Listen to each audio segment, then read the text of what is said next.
राजधानी दिल्ली में राष्ट्रीय स्वयंसेवक संघ का नया दफ्तर केशव कुंज। नागपुर हेडक्वार्टर के बाद आरएसएस का सेकेंड कमांड सेंटर केशव कुंज, या कहें सत्ता के केंद्र दिल्ली को सीधे वॉच करने वाले संघ के 3 कंट्रोल टावर।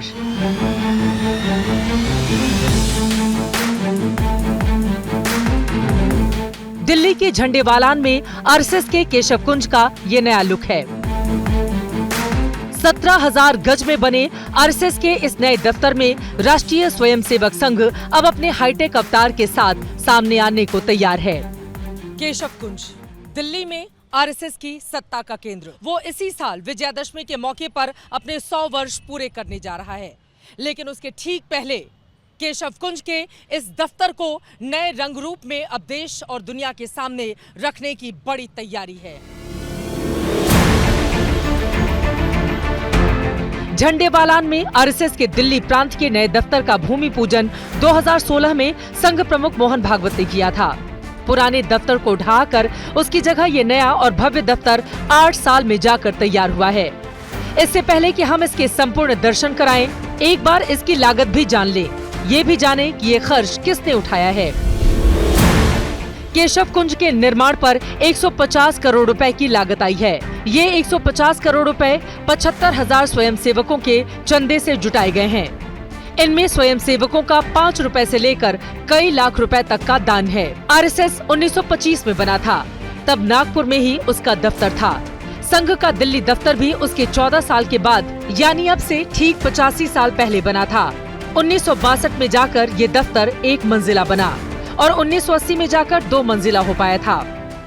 केशव कुंज आरएसएस का ये दफ्तर 1939 को तब अस्तित्व में आया जब दुनिया दूसरे विश्व युद्ध की गिरफ्त में आ चुकी थी।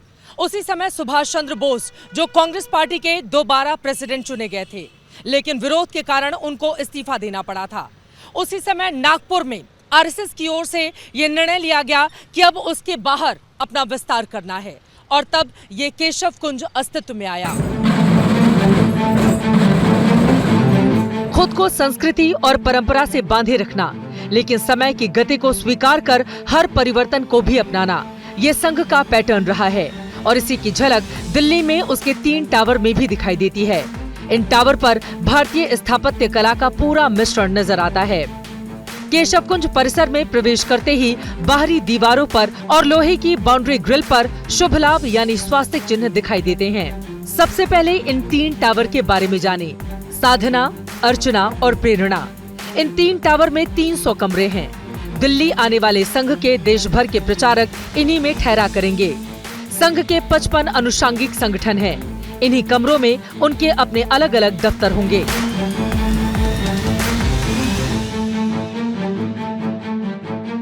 डॉक्टर केशवराव बलिराम हेडगेवार ने आरएसएस की नींव रखी।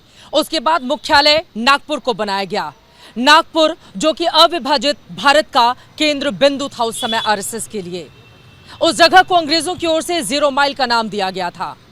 आरएसएस की शुरुआत भी 0 से ही हुई थी और शून्य से शुरुआत करके आज कारवां यहां तक पहुंच चुका है।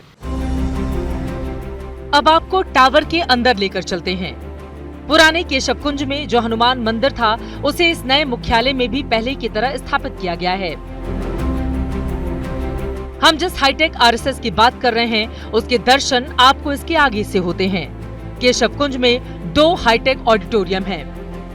पहला अशोक सिन्हल सभागार, ये पूरी तरह से डिजिटल सभागार है, जिसमें 463 लोगों के बैठने की व्यवस्था है। पीछे वॉल साइज स्क्रीन है, एक तरह से पूरा वर्चुअल ऑडिटोरियम। इसी तरह दूसरा चमनलाल सभागार है। इसमें 650 लोग बैठ सकते हैं। ये खास तौर पर संघ की टोली बैठकों के लिए है, जिसमें 2 ही कुर्सियां होती हैं। एक पर सर संघ चालक और दूसरे पर सर कार्यवाह बैठते हैं। सामने के पूरे स्पेस में स्वयं सेवक बैठते हैं। हालांकि इसे ऑडिटोरियम 3 भी मान सकते हैं, क्योंकि केशव कुंज का मीडिया सेंटर भी कम हाईटेक नहीं है। इसमें भी 120 लोगों के बैठने की व्यवस्था है। आम दिनों में ये बैठकों के लिए इस्तेमाल होता है। राजनीति में कहा जाता है कि प्रयोगों की जितनी ज्यादा अहमियत होती है, संयोग उससे ज्यादा महत्व रखते हैं। 1885 में अस्तित्व में आने वाली कांग्रेस पार्टी ने भी संघ की तरह एक संगठन बनाया था, नाम रखा सेवा दल।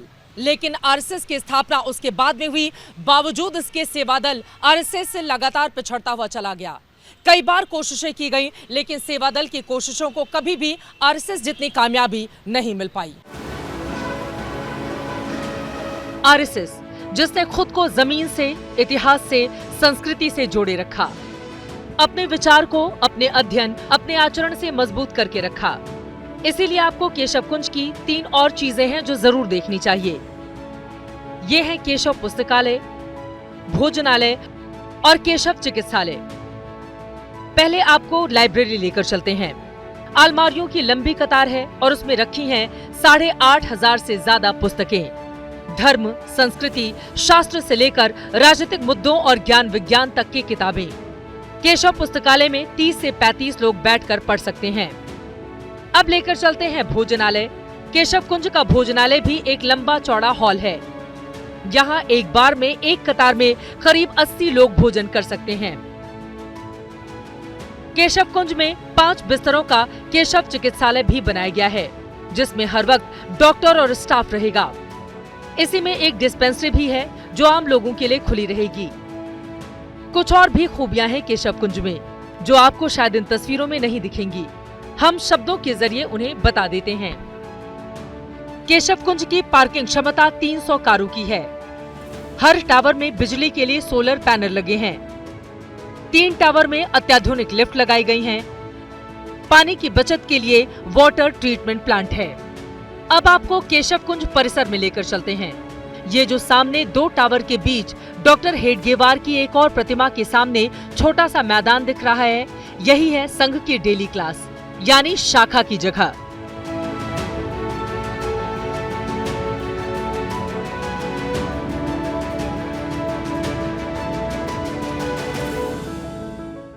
हिंदुस्तान की राजनीति में 100 साल का इतिहास हमेशा बदलाव का साबित हुआ है।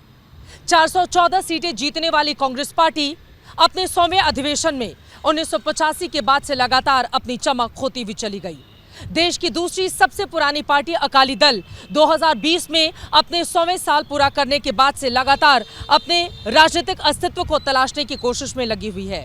इसी साल विजयादशमी पर आरएसएस अपने 100 साल पूरे करने जा रहा है, लेकिन सांस्कृतिक राष्ट्रवाद की ध्वजा थामे आरएसएस अपने राजनीतिक वर्चस्व के साथ नए तेवर और कलेवर में कैसे आगे बढ़ेगा, इस पर बनी रहेगी एबीपी न्यूज की नजर। अभी के लिए दीजिए इजाजत। कैमरामैन मान के साथ चित्रा त्रिपाठी, केशव कुंज, दिल्ली, एबीपी न्यूज। दुनिया बदल रही है और ये भारत के लिए ला रही है इन्फिनिट अवसर, जिसे हम कहते हैं मिनट इन्फिनिट। आइए आइडियाज ऑफ इंडिया के मंच पर समझे इसी मिनट इन्फिनिट को 21 और 22 फरवरी abplive.com पर।